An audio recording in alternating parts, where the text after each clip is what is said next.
میں ایک جیلر تھی جس جیل میں میری ڈیوٹی تھی وہاں ایک 14 سالہ لڑکی نے 6 بچے جنم دیے۔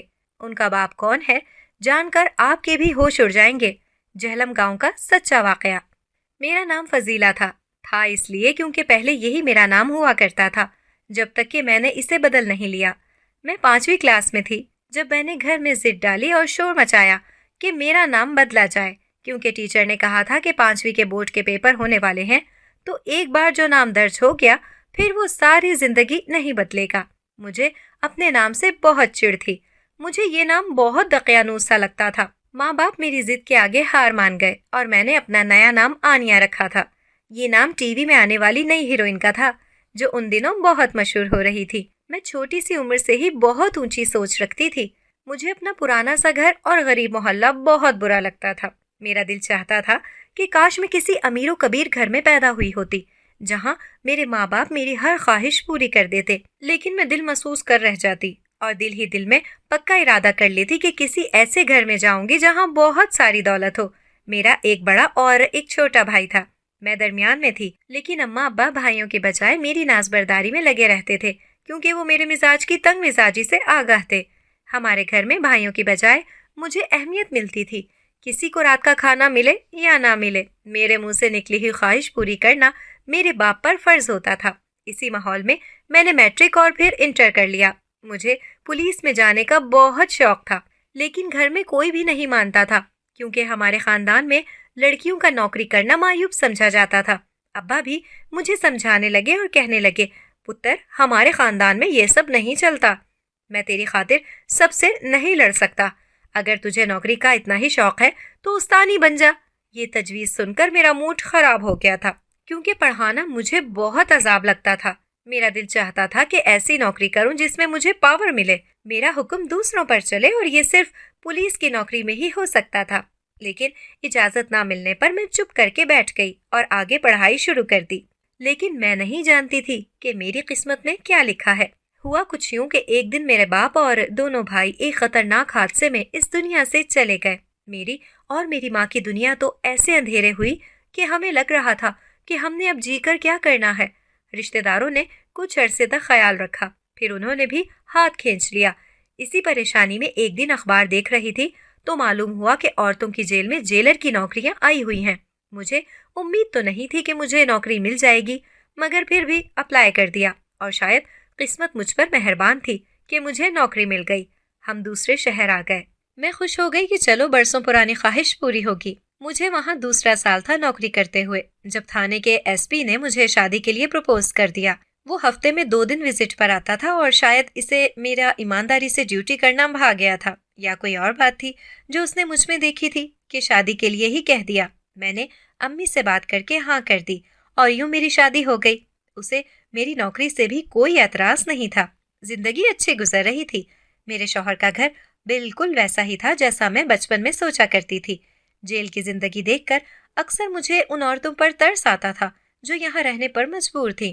انہی دنوں ایک 14 سالہ بچی میرے پاس لائی گئی۔ مجھے دیکھنے سے وہ 14 سال کی نہیں 16 یا 17 سال کی ہی لگ رہی تھی، مگر اس کے کاغذوں میں اس کی تاریخ پیدائش جو درج تھی اس کے لحاظ سے میں ماننے پر مجبور تھی۔ اس کی جسامت بھی ایسی تھی کہ وہ بھرپور جوان لڑکی لگتی تھی۔ میں نے اس کے چہرے کو دھیان سے دیکھا۔ اس کے چہرے کو دیکھ کر لگتا نہیں تھا کہ وہ ایک مجرم ہو سکتی ہے۔ میں نے کانسٹیبل سے پوچھا، لڑکی کا قصور کیا ہے؟ کہنے لگا، ایک اقدام قتل کے جرم میں اندر لائی گئی ہے، کسی لڑکے کو مارنے کی کوشش کی ہے، وہ اسپتال میں ہے۔ لڑکے کے گھر والے کافی امیر ہیں اور پاور والے بھی، اس لیے لڑکی کو جیل بھیج دیا۔ میں نے اس لڑکی سے پوچھا، کیا نام ہے تمہارا؟ اس نے اپنا نام آنیا بتایا تو میں چونک گئی۔ مجھے اپنے ہم نام لوگ بہت اچھے لگتے تھے، لیکن پہلی بار ایک ہم نام مجرم ملی تھی۔ میں نے غور سے اسے دیکھتے ہوئے پوچھا، کیا واقعی تم نے اس لڑکے کو مارا ہے؟ مجھے لگا کہ وہ انکار کر دے گی جیسا کہ اکثر ملزم کیا کرتے ہیں، لیکن اس کے جواب نے مجھے دنگ کر دیا۔ کہنے لگی، ہاں، لیکن میں نے اسے جان بوجھ کر مارنے کی کوشش نہیں کی۔ میں نے اسے دھکا دیا تو وہ 3 فلور سے نیچے گر گیا۔ یہ کیس دلچسپ لگ رہا تھا۔ میں نے لڑکی سے کہا کہ بیٹھ جاؤ اور مجھے ساری بات بتاؤ۔ وہ بیٹھ گئی اور کہنے لگی، ساری بات تو کچھ نہیں جیلر صاحبہ، وہی روایتی سی کہانی ہے، ایک لڑکا اور ایک لڑکی، میں اس سے پیار کرتی تھی۔ لیکن نہیں جانتی تھی کہ اس کا پیار محض ایک دھوکا ہے۔ وہ مجھے ایک پارٹی کے بہانے اپنے گھر لے گیا اور وہاں کمرے میں میرے ساتھ زبردستی کرنے کی کوشش کی۔ خود کو بچانے کے لیے میں نے اسے دھکا دے دیا تو وہ گر گیا اور مجھے پولیس پکڑ کر لے گئی۔ اس کے لب و لہجے سے لگ نہیں رہا تھا کہ وہ ڈری ہوئی یا سہمی ہوئی ہے، حالانکہ میں نے دیکھا تھا کہ جیل میں جو عورتیں یا لڑکیاں آتی تھیں وہ تو ہفتوں تک شوق سے باہر نہیں نکلتی تھی کہ وہ کہاں آ گئیں۔ یہ لڑکی کافی پر اعتماد لگتی تھی۔ میں نے لیڈی کانسٹیبل سے کہا کہ جاؤ اس کو جیل والے کپڑے دو۔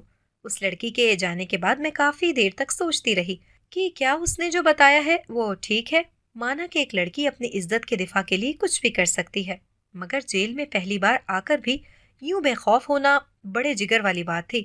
یا تو وہ لڑکی بہت بہادر تھی یا ضرورت سے زیادہ چالاک۔ بہرحال میرے پاس کرنے کو اور بہت کام تھے، اور اگر میں اسے ہی سوچتی رہتی تو کام کا بہت حرج ہوتا۔ اس لڑکی کا نام آنیا تھا اور وہ تو جیل کے ماحول میں یوں رچ بس گئی تھی جیسے پیدا ہی یہاں ہوئی ہو۔ اسے کوئی فکر نہیں تھی کہ اس کے کیس کا کیا فیصلہ ہوگا۔ اگر وہ لڑکا مر جاتا تو اس کے گھر والے اس لڑکی کو عمر قید تک کروا دیتے۔ میرا شوہر وزٹ پر آیا تو میں نے اس لڑکی کے بارے میں اسے بتایا اور شک کا اظہار کرتے ہوئے کہا کہ وہ لڑکی کچھ عجیب سی ہے، وہ بہت خوش ہے یہاں۔ میں نے کئی لڑکیوں کو روتے ہوئے دیکھا ہے مگر وہ کچھ الگ سی ہے۔ میرا شوہر کہنے لگا، تمہیں اس لڑکی کے بارے میں زیادہ فکر کرنے کی ضرورت نہیں، وہ ایک سائیکو لڑکی ہے۔ میں نے اس کے بارے میں معلوم کروایا ہے۔ اس کے گھر والے اس پر بہت تشدد کرتے تھے اور سوتیلی ماں تو کچھ کھانے تک کو نہیں دیتی تھی۔ وہ تو اس جہنم سے جان چھوٹنے پر خوش ہوگی ہی نا۔ اس لڑکی کا کیس میرے شوہر کے تھانے میں ہی رجسٹرڈ تھا اور وہ ہر ہفتے پولیس وین میں بیٹھ کر بڑے مزے سے عدالت چلی جاتی تھی۔ اس کے کیس کا ابھی تک فیصلہ نہیں ہو پا رہا تھا۔ مجھے اس بارے میں اتنا کچھ علم نہیں تھا، بس جو میرا شوہر بتاتا مجھے وہی پتا ہوتا تھا کہ اب کیس یہاں تک پہنچا ہے۔ کچھ دنوں بعد وفاقی وزیر نے دورے پر آنا تھا تو میرا دھیان اس لڑکی کی طرف سے ہٹ کر تیاریوں میں ہو گیا۔ جیل کی صفائی اور دوسرے معاملات میں پڑھ کر میں اس لڑکی کو بھول ہی گئی۔ وہ تو 3 بجے لیڈی کانسٹیبل میرے پاس بھاگی ہوئی آئی۔ اس کے چہرے کی ہوائیاں اڑی ہوئی تھیں۔ کہنے لگی، میڈم غضب ہو گیا، وہ بھاگ گئی، ہم اب کیا کریں گے؟ میں نے چونکتے ہوئے الجھن سے اسے دیکھا۔ اس وقت مجھے کچھ سمجھ نہیں آ رہا تھا وہ کس کی بات کر رہی ہے۔ کہنے لگی، میڈم وہ لڑکی جیا، وہ لڑکی فرار ہو گئی ہے۔ کیا؟ یہ سنتے ہی میرے ہاتھوں کے طوطے اڑ گئے کہ کیا کہہ رہی ہو؟ میری جیل میں آج تک ایسا نہیں ہوا تھا۔ میں نے اسے کہا، ساری بات بتاؤ، کب ہوا یہ؟ اس کی تو آج پیشی تھی نا؟ وہ کہنے لگی، جی ہاں پیشی تھی، لیکن وہ واپسی پر پولیس کو چکما دے کر فرار ہو گئی۔ ابھی ایس پی صاحب کا فون آیا تھا، وہ آپ کے نمبر پر کب سے کال کر رہے ہیں مگر آپ اٹھا ہی نہیں رہی تھی۔ اگر وہ پولیس وین سے فرار ہوئی تھی تو پھر الزام جیل کی انتظامیہ پر نہیں آ سکتا تھا، مگر میری پریشانی کی وجہ یہ تھی کہ میرے شوہر کی نااہلی پر سوال اٹھ سکتا تھا کیونکہ اس کی نگرانی میں اسے لے جایا جاتا تھا۔ میں نے جلدی سے اپنے دفتر میں آ کر اپنے شوہر کا فون کیا۔ وہ بہت پریشان لگ رہا تھا۔ کہنے لگا، یہ بات میڈیا تک یا تمہاری جیل سے باہر نہ آ جائے۔ میں نے بھی کسی کو نہیں بتایا کہ وہ پولیس وین سے فرار ہو گئی ہے۔ میں نے پریشانی سے کہا، اب پھر کیا کرنا ہے؟ زیادہ عرصے تک یہ بات چھپی نہیں رہ سکتی۔ کہنے لگا، تم بس مجھے 2 دن دو، اس لڑکی کو میں کہیں سے بھی ڈھونڈ لاؤں گا، لیکن تب تک اس بات کی بھنک کسی کو بھی نہیں پڑنی چاہیے۔ میں نے لیڈی کانسٹیبل کو کہہ دیا کہ یہ بات باہر نہ آ جائے۔ میرا شک ٹھیک نکلا تھا، وہ لڑکی بہت تیز تھی۔ کوئی 14 سال کی لڑکی اتنی بڑی حرکت ہی نہیں کر سکتی تھی۔ وہ خود فرار ہوئی تھی یا اس کے پیچھے کوئی اور تھا؟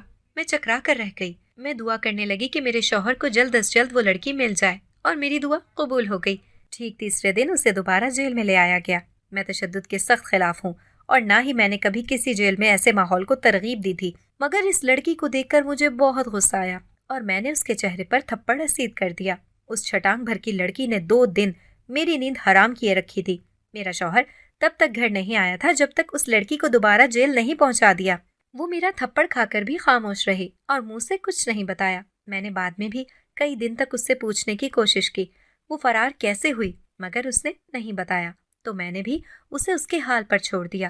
تھوڑا عرصہ ہی گزرا تھا کہ ایک خبر قیامت بن کر میری سماعتوں پر ٹوٹی۔ اس لڑکی جیا کی طبیعت کافی نڈھال تھی اور آخر ایک دن بے ہوش ہو گئی۔ میں نے ڈاکٹر کو بلایا تو اس نے جو خبر سنائی اسے سن کر میرے پیروں تلے سے زمین نکل گئی۔ ڈاکٹر نے کہا کہ یہ لڑکی حاملہ ہے۔ یہ کیسے ہو سکتا تھا؟ وہ حاملہ کیسے ہو سکتی تھی؟ جیل میں کوئی آ کر اسے غلط کیسے کر سکتا تھا؟ میں نے اسے جھنجھوڑ کر پوچھا، بتا اس بچے کا باپ کون ہے؟ وہ ڈر گئی اور رونے لگی۔ وہ کچھ بتانے کو تیار ہی نہیں تھی کہ اس کے بچے کا باپ کون ہے۔ اگر یہ خبر باہر جاتی تو میری نوکری چلی جاتی اور بدنامی الگ ہوتی۔ میں بہت پریشان سی ہو کر واپس آئی۔ میں اپنے شوہر سے بھی یہ پریشانی شیئر نہیں کر سکتی تھی کیونکہ وہ ٹریننگ کے سلسلے میں اسلام آباد گیا تھا۔ سوچ سوچ کر میرا دماغ پھٹ گیا کہ آخر اس لڑکی کے بچے کا باپ کون ہے۔ پچھلی پیشی پر اسے 5 سال کی سزا ہو چکی تھی اور شاید اس لیے وہ تب فرار ہوئی تھی، مگر سوال پھر وہی تھا کہ آخر یہ سب ہوا کیسے؟ مجھے یاد آیا کہ جس لڑکے کی وجہ سے وہ جیل میں تھی، ہو سکتا تھا کہ وہی اس بچے کا باپ ہو۔ مجھے ہر صورت پتہ چلانا تھا کہ یہ سب کیا ہو رہا تھا میری جیل میں۔ میں نے صبح اس لڑکی کو اپنے دفتر بلایا۔ وہ خلاف معمول ڈری ہوئی تھی۔ میں نے آج پہلی بار اس کی یہ حالت دیکھی تھی۔ میں نے سخت لہجے میں اسے مخاطب کیا اور پوچھا، بتاؤ کیا چل رہا ہے اور کب سے؟ کیا وہی لڑکا اس بچے کا باپ ہے جس کی وجہ سے تم آج یہاں پر ہو؟ وہ جلدی سے ہاں میں سر ہلانے لگی اور کہا، ہاں اسی لڑکے نے یہ سب کیا ہے۔ میں نے جھوٹ بولا تھا۔ اس نے میرے ساتھ غلط کرنے کی کوشش نہیں کی تھی بلکہ غلط کیا تھا۔ میں نے اس کا گہری نظروں سے جائزہ لیتے ہوئے جانے کو کہا۔ مجھے اب بھی اس کی بات پر یقین نہیں تھا۔ جو لڑکی پہلے جھوٹ بول سکتی تھی وہ اب بھی بول سکتی تھی۔ وہ 2 دن غائب بھی تو رہی تھی اور میرا شک اسی طرف جا رہا تھا کہ انہی 2 دنوں میں اس کے ساتھ کچھ نہ کچھ ضرور ہوا ہے، پھر چاہے وہ زبردستی ہوا ہو یا اس کی مرضی سے۔ میں چاہتی تو اسے ڈرا دھمکا کر یا دوسرے طریقے سے بھی پوچھ سکتی تھی، لیکن ایک تو وہ بہت کم عمر تھی اور اب وہ حاملہ بھی تھی۔ میں اس کے حمل کو ضائع کروا کر خود گنہگار نہیں ہونا چاہتی تھی، اس لیے اس لڑکی سے اس کی رضامندی پوچھی تو اس نے انکار کر دیا اور کہا کہ وہ اپنے بچے کو جنم دینا چاہتی ہے۔ مجھے اس کی بات سن کر حیرانی ہوئی تھی، مگر میں زبردستی نہیں کرنا چاہتی تھی۔ اب تو اور بھی ضروری ہو گیا تھا کہ اس کے بچے کا باپ معلوم کیا جائے۔ سب سے پہلے تو میں نے اس لڑکے سے ملنے کا ارادہ کیا جو آج بھی ہسپتال میں ایڈمٹ تھا۔ اس کی جان بچ گئی تھی لیکن وہ بیچارہ مفلوج ہو گیا تھا۔ مجھے اس لڑکے کا نام پتہ اور اسپتال کا ایڈریس چاہیے تھا اور یہ سب کچھ FIR میں درج تھا جو اس لڑکی پر کاٹی گئی تھی۔ اس کام کے لیے مجھے اپنے شوہر کے تھانے جانا تھا، لیکن میں نہیں چاہتی تھی کہ کسی کو بھی یہ پتہ چلے، اس لیے میں نے وہاں کے کانسٹیبل کو فون کر کے سارا ریکارڈ اپنے پاس منگوایا اور اسے کہہ دیا کہ یہ کام رازداری سے ہونا چاہیے۔ اس فائل کو دیکھتے ہی میں اچھل کر رہ گئی۔ اس فائل میں اس لڑکی کا نام جیا لکھا تھا۔ میں نے اسپتال کا نام دیکھا جہاں وہ لڑکا ایڈمٹ تھا۔ اس اسپتال کا نام پڑھ کر بھی میں چکرا کر رہ گئی۔ وہ سول اسپتال میں تھا۔ یہ کیسے ہو سکتا تھا؟ میں نے تو سنا تھا کہ وہ امیر زادہ تھا، تو پھر گورنمنٹ اسپتال؟ اب یہ سارا چکر کیا تھا یہ تو اس لڑکے سے مل کر ہی پتہ چلے گا۔ اگلی صبح میں نے آدھی چھٹی کی اور اس لڑکے سے ملنے چلی گئی۔ وہ ابھی تک وہیں تھا۔ اس کی حالت ابھی ٹھیک نہیں تھی، خاص کر اس کی ٹانگ ٹوٹ چکی تھی۔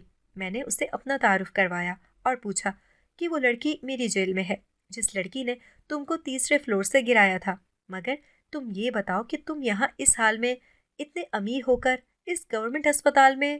وہ میری بات سن کر ہنس پڑا اور کہنے لگا، میڈم کیا ہو گیا ہے آپ کو؟ میں کہاں سے امیر ہو گیا؟ غریب آدمی ہوں، ایک صحافی ہوں۔ وہ لڑکی تو دھوکے باز تھی اور جن کے خلاف میں خبریں ڈھونڈ رہا تھا انہوں نے ہی اس کو بھیجا تھا تاکہ وہ میرے ساتھ رہ سکے اور میرے پل پل کی خبر ان کو دے سکے۔ مجھے اس لڑکی کی اصلیت پتہ چلی تو میں نے اس سے بہت لڑائی کی اور اس نے جان بوجھ کر مجھے دھکا دے دیا۔ وہ میری جان لینا چاہتی تھی، مگر قسمت تھی کہ میں بچ گیا اور میری صحافی برادری نے اس کے خلاف FIR کٹوائی کیونکہ اس واقعے کے بہت سارے چشمدید گواہ تھے۔ وہی مجھ سے ملنے آئی تھی۔ اس کے بڑے بڑے لوگوں سے تعلقات ہیں اور انہی کی وجہ سے وہ بچ گئی اور صرف کچھ سال کی سزا ہوئی ہے اسے۔ میرے لیے یہ نئی معلومات تھی اور حیرت انگیز بھی۔ میں نے اس لڑکے سے پوچھا کہ یہ بتاؤ کہیں تم نے اس لڑکی کے ساتھ شادی تو نہیں کر لی تھی یا پھر اس کے ساتھ کچھ تعلق؟ اس نے میری بات کاٹ دی اور کہا، میں ایسا ویسا لڑکا نہیں ہوں۔ میں وہاں سے مایوس ہو کر پلٹ آئی۔ اس لڑکی کے بارے میں ایسی معلومات ملی تھی کہ میں دنگ رہ گئی تھی۔ اس نے کتنی آسانی سے مجھے بیوقوف بنا دیا تھا اور اپنے بارے میں جو جھوٹی سچی کہانی سنائی تھی میں نے منون اس کی بات پر یقین کر لیا تھا کیونکہ میرا کام تفتیش کرنا نہیں تھا، لیکن اب میں تفتیش کرنے نکلی تھی تو وہ حقائق معلوم ہو رہے تھے جو نظروں سے اوجھل تھے۔ میں تو اس لڑکی کے بچے کا باپ ڈھونڈنے نکلی تھی اور عجب کہانیاں سامنے آ رہی تھی۔ میں واپس جیل میں آ گئی۔ میں نے اس کے شناختی کارڈ کی کاپی دیکھی تھی۔ وہ 14 سال کی نہیں تھی بلکہ 17 سال کی ہونے والی تھی، لیکن لیڈی کانسٹیبل نے مجھے دیکھ کر اشارے سے پوچھا کہ کچھ پتا چلا؟ میں نے مایوسی سے سر ہلا دیا کہ کچھ پتا نہیں چلا۔ میں اگر چاہتی تو کوئی اور طریقہ استعمال کر کے اس کی زبان کھلوا لیتی، لیکن اس صورت میں اس کے بچے کی جان کو خدشہ لاحق ہو جاتا۔ مجھے سمجھ میں یہ نہیں آ رہا تھا کہ اسے یہ بچہ رکھنے کا مشورہ کس نے دیا تھا۔ وہ ابھی بہت چھوٹی تھی اور یہ فیصلہ نہیں کر سکتی تھی۔ ضرور جیل میں ہی کسی نے اس کے کان بھرے تھے۔ میں نے جیل کی ہی ایک عورت کو بلا کر کہا کہ اس لڑکی پر نظر رکھے اور مجھے بتائے کہ کن عورتوں کے ساتھ اس کا زیادہ اٹھنا بیٹھنا ہے۔ اس کام سے فارغ ہو کر ایک بار پھر میں نے اس لڑکی کو بلوایا اور پوچھا، تم اس بچے کے باپ کا نام نہیں بتانا چاہتی تو نہ بتاؤ، لیکن اتنا بتا دو کہ کسی نے تم پر زبردستی کی ہے یا یہ سب کچھ تمہاری اپنی مرضی سے ہوا ہے؟ وہ کہنے لگی، میری مرضی سے نہیں ہوا۔ میں نے سوچتے ہوئے دوسرا سوال پوچھا، اچھا تو یہ بتاؤ، جن 2 دنوں تم غائب رہی ہو انہی دنوں یہ سب ہوا تھا؟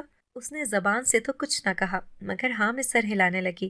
میں سمجھ گئی کہ جن لوگوں کے ساتھ وہ کام کرتی رہی تھی اور جن لوگوں نے اسے فرار کروایا تھا انہی میں سے کوئی تھا، مگر وہ لوگ تھے کون؟ میں نے بہت سوچ سمجھ کر انتہائی قدم اٹھانے کا فیصلہ کر لیا۔ صرف یہی صورت تھی کہ میں اس کے بچے کے باپ کے بارے میں جان سکتی۔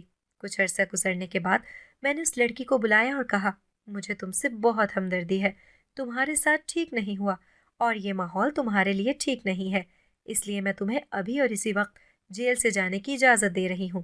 تم جہاں جانا چاہو جا سکتی ہو۔ میں کہہ دوں گی کہ وہ لڑکی فرار ہو گئی اور یوں یہ کیس ہمیشہ کے لیے بند ہو جائے گا۔ وہ میری بات سن کر سکتے میں آ گئی، کہنے لگی، میں آپ کا یہ احسان زندگی بھر نہیں بھولوں گی۔ میں نے اسے کپڑے دے کر کہا، جاؤ یہ جیل والا لباس اتار دو۔ اس کے بعد میں نے اسے کچھ پیسے اور ایک چادر بھی دی اور چپکے سے اسے باہر نکال دیا۔ لیڈی کانسٹیبل کہنے لگی، میڈم یہ کیا کیا آپ نے؟ کسی کو پتہ چل گیا تو ہماری نوکری چلی جائے گی۔ میں نے کہا، ہم غلط کھیل کھیل رہے تھے، خود سے معلوم کرنے کی کوشش کر رہے تھے کہ اس کے بچے کا باپ کون ہے اور ہمیں کامیابی نہیں ہوئی، اس لیے میں نے اسے جانے دیا۔ وہ آج نہیں تو کل اس آدمی کے پاس ضرور جائے گی۔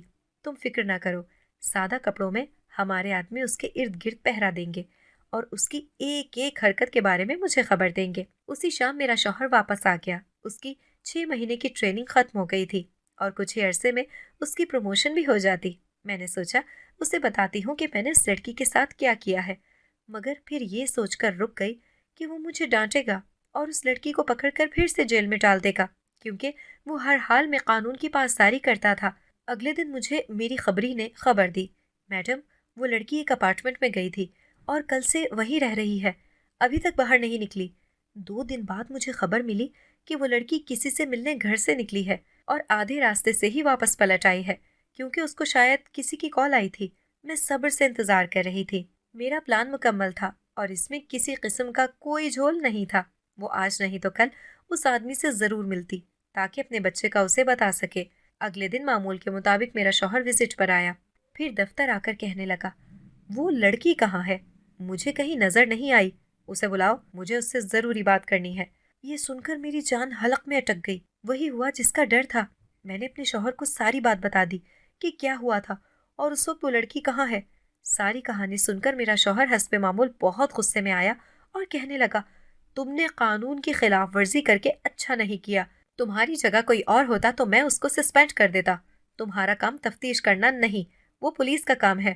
میں ابھی اسے گرفتار کرنے جا رہا ہوں۔ میں اسے روکتی رہ گئی مگر وہ چلا گیا۔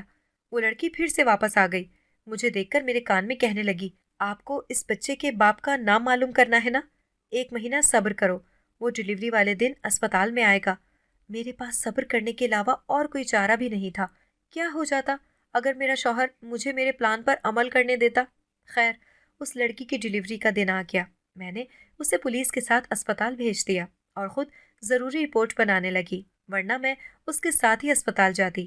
کام کرتے کرتے دوپہر ہو گئی۔ ابھی میرا کام ختم ہونے ہی والا تھا کہ لیڈی کانسٹیبل دوڑتی ہوئی آئی اور کہنے لگی، میڈم غضب ہو گیا، اس لڑکی کے ہاں 6 بچوں نے جنم لیا ہے اور اس کے بچوں کا باپ بھلا کون ہے؟ یہ اپنی جیل کا چوکی دار۔ میں بوکھلا کر اٹھ کھڑی ہوئی اور پوچھا، تمہیں یہ سب کیسے معلوم ہوا؟ کہنے لگی، میڈم مجھے کیا، سارے ملک کو خبر ہو چکی ہے، جانے کیسے میڈیا کو پتہ چل گیا اور انہوں نے خبر نشر کر دی۔ چوکی دار کو بھی پولیس پکڑ کر لے گئی ہے اور جیل انتظامیہ پر شدید سوالات اٹھ رہے ہیں۔ مجھے تو ڈر ہے کہ کہیں ہمیں بھی نوکری سے فارغ نہ کر دیا جائے۔ میں کسی طور یہ ماننے کو تیار نہیں تھی کہ اس کے ہاں 6 بچوں کی پیدائش ہو سکتی ہے، اور نہ ہی یہ کہ جیل کا چوکیدار اس کام میں ملوث ہو سکتا ہے۔ ٹی وی پر ہر جگہ اس لڑکی کا بیان ریکارڈ ہونے لگا کہ اس کے ساتھ جیل میں ہی زیادتی ہوئی ہے اور جیل انتظامیہ کو خبر تھی۔ میں تو اندر تک ہل کر رہ گئی تھی۔ یہ سب کیا ہو رہا تھا؟ یہ میرے خلاف ایک سازش کی گئی تھی۔ اس لڑکی کے بچوں کا باپ جو بھی تھا، یقیناً وہ نہیں چاہتا ہوگا کہ میں اس کا نام جان لوں، اس لیے میرے ساتھ کھیل کھیل گیا۔ مجھے نوکری سے فارغ کر دیا گیا۔ میرے شوہر نے روکنے کی بہت کوشش کی، مگر پولیس پر میڈیا کی طرف سے بہت دباؤ تھا۔ میں سب سمجھ رہی تھی کہ میرے ساتھ کیا کرنے کی کوشش کی جا رہی تھی۔ میں ہار نہیں مان سکتی تھی۔ میں نے اپنے شوہر کو کہا کہ میں اپنی ماں کے پاس کچھ دنوں کے لیے جا رہی ہوں، یہ خبر میڈیا پر دے دینا تاکہ میں ان کے سوالوں سے بچ سکوں۔ میں اپنی ایک دوست کے گھر چلی گئی۔ رات کو میں نے اپنا حلیہ بدل لیا اور چوری چوری اسپتال میں چلی آئی جہاں اس لڑکی کو رکھا گیا تھا۔ میں جانتی تھی کہ وہ جو کوئی بھی تھا، آج رات اس لڑکی سے ملنے ضرور آئے گا۔ میں نے اسپتال کی نرس کو پیسے دے کر اس کا یونیفارم پہن لیا اور چہرے کو ماسک سے ڈھک کر اس لڑکی کے کمرے میں چلی گئی۔ وہ سو رہی تھی۔ میں پردے کے پیچھے جا کر چھپ گئی اور انتظار کرنے لگی کہ وہ کب آئے گا۔ آخر انتظار ختم ہوا۔ کالے کپڑوں میں ملبوس ایک شخص رات 1 بجے اندر داخل ہوا اور پیسوں والا لفافہ اس لڑکی کو دیا۔ اس نے کالے رنگ کے مفلر سے چہرہ ڈھکا ہوا تھا۔ میری بس ہو گئی۔ میں اس کا چہرہ ہر قیمت پر دیکھنا چاہتی تھی، اس لیے جلدی سے پردے سے باہر آئی اور اسے سنبھلنے کا موقع دیے بغیر اس کے چہرے سے وہ کپڑا کھینچ کر ہٹا دیا، اور مجھے یوں لگا کہ جیسے میرے جسم سے جان ہی نکل گئی ہو، کیونکہ وہ کوئی اور نہیں، میرا شوہر تھا۔ وہ بھی مجھے دیکھ کر گھبرا گیا اور وہ لڑکی بھی۔ دونوں کو ہی یقین نہیں تھا کہ وہ پکڑے جائیں گے۔ اسی وقت کمرے میں بہت سارے نیوز والے اور اسسٹنٹ کمشنر داخل ہوئیں۔ ان سب کو میں نے بلایا تھا تاکہ سچ سب کے سامنے آ سکے۔ اسسٹنٹ کمشنر میری دوست تھی اور میں نے اس سے مدد کا کہا تھا، لیکن میرے خواب و خیال میں بھی نہیں تھا کہ جس شخص کے پیچھے میں اتنے مہینوں سے لگی ہوئی ہوں وہ میرا اپنا شوہر نکلے گا۔ پولیس میرے شوہر کو پکڑ کر لے گئی۔ میں نے اس لڑکی کو کہا، چلو شروع سے ساری داستان سنانا شروع کرو۔ وہ کہنے لگی، میرا نام جیا ہے، میں اسی جیل میں ہی پیدا ہوئی تھی۔ میری ماں اپنے وقت کی مشہور رقاصہ تھی اور کئی بڑے لوگوں سے اس کے بہت قریبی تعلقات تھے۔ وہ ان کا مال ایک ملک سے دوسرے ملک پہنچاتی تھی، لیکن پھر میری ماں کو ایک مشہور شخصیت سے سچ مچ پیار ہو گیا، لیکن وہ بس میری ماں کو استعمال کر رہا تھا۔ میری ماں جب حاملہ ہوئی تو اس نے میرے باپ کو بتایا، مگر اس نے میری ماں کو جھٹلا دیا اور الزام لگا کر جیل میں بند کروا دیا۔ میری پیدائش جیل میں ہی ہوئی تھی۔ میں 5 سال تک اپنی ماں کے ساتھ یہیں رہی۔ پھر 5 سال کے بعد میری ماں کو رہائی ملی تو اس نے پھر سے وہی کام شروع کر دیے۔ میں جب جوان ہوئی تو اس نے مجھے بھی اپنے ساتھ کام پر لگا لیا۔ ایک بڑے وزیر کے خلاف ایک نوجوان صحافی ثبوت ڈھونڈ رہا تھا۔ میری ماں نے مجھے کہا کہ تم اس لڑکے کو اپنے پیار کے جال میں پھنسا کر اس سے تمام ثبوت نکلواؤ۔ اس کام کے ہمیں بہت سے پیسے ملیں گے۔ میرے لیے یہ پہلا موقع تھا اس طرح کسی لڑکے کے ساتھ باہر اندر جانا اور گھومنا پھرنا، لیکن جانے اسے کیسے شک ہو گیا۔ اس نے مجھے ملنے کے لیے بلایا اور کہا کہ وہ میرے بارے میں سب جان گیا ہے اور اب وہ مجھے پولیس کے حوالے کر دے گا۔ میں گھبرا گئی اور اسے دھکا دے دیا۔ کوئی عام آدمی ہوتا تو مجھے کبھی سزا نہ ہونے دیتے، مگر صحافیوں نے بہت احتجاج کیا تھا، اس لیے میری عمر کم لکھوا کر میری سزا بھی کم کروا دی گئی۔ پھر وہ مجھ سے کہنے لگی، میڈم آپ کا شوہر بھی انہی لوگوں کا خاص آدمی ہے، اور ہر پیشی پر جب وہ مجھے عدالت لے کر جاتا تھا تو اس کا بس نہیں چلتا تھا کہ وہ میرے ساتھ کیا کر دے۔ میں اس کی گندی نظروں سے گھبرا جاتی تھی، لیکن میں جانتی تھی کہ آپ کو بھی بتایا یا کسی اور کو تو کوئی میری بات پر یقین نہیں کرے گا۔ میں فرار نہیں ہوئی تھی۔ اس نے مجھے اپنی قید میں 2 دن رکھا تھا اور مجھے دھمکی دی کہ اگر میں نے زبان کھولی تو وہ مجھے جان سے مار دے گا۔ میں حاملہ ہو گئی۔ میری ماں مجھ سے ملنے آئی تو کہا، تم اس بچے کو پیدا کرو، اس بچے کے ذریعے ہم اس سے بہت ساری دولت ہتھیا سکتے ہیں۔ وہ شاید شہر سے باہر چلا گیا تھا۔ پھر آپ نے مجھے جیل سے جانے کا کہا تو میں اپنی ماں کے پاس چلی گئی۔ اس سے فون کر کے ساری بات بتائی اور کہا کہ تمہاری بیوی میرے بچے کے باپ کا نام ڈھونڈ رہی ہے۔ اگر میں نے اسے بتا دیا تو پھر نہ کہنا، ورنہ 10 لاکھ دے دو۔ اس نے 5 لاکھ دے دیے اور 5 لاکھ بعد میں دینے کا کہا۔ اسی نے یہ تجویز دی کہ 6 بچوں کی پیدائش والا جھوٹ بولا تاکہ میڈیا یہاں بھاگا آئے اور پلان کے عین مطابق آپ کو نوکری سے نکلوا کر اس چوکیدار کو پھنسا دیا گیا۔ ان سب کاموں سے فارغ ہونے کے بعد وہ ابھی مجھے باقی کے پیسے دینے آیا تھا کہ آپ نے چھاپا مار لیا۔ میں نے اس سے پیسوں کی ڈیمانڈ اس لیے کی کیونکہ میں نہیں چاہتی تھی کہ میرا بچہ بھی اسی طرح زندگی گزارے جیسے میں نے گزاری۔ میں اسے شریف انسان بنانا چاہتی ہوں۔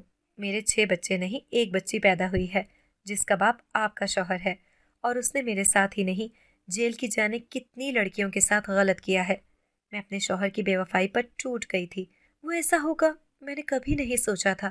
میں نے اس سے طلاق لے لی اور میڈیا کے سامنے اسے اس لڑکی سے شادی کرنے پر مجبور کیا تاکہ اس کے بچے کو کوئی کل کو کچھ نہ کہے۔ اسے نوکری سے نکال دیا گیا تھا۔ اتنی سزا اس کے لیے دنیا میں کافی تھی۔ میں نے اپنا حساب اپنے خدا پر چھوڑ دیا اور اپنا تبادلہ دوسرے شہر کروا لیا۔ میں آج بھی اکیلی ہوں۔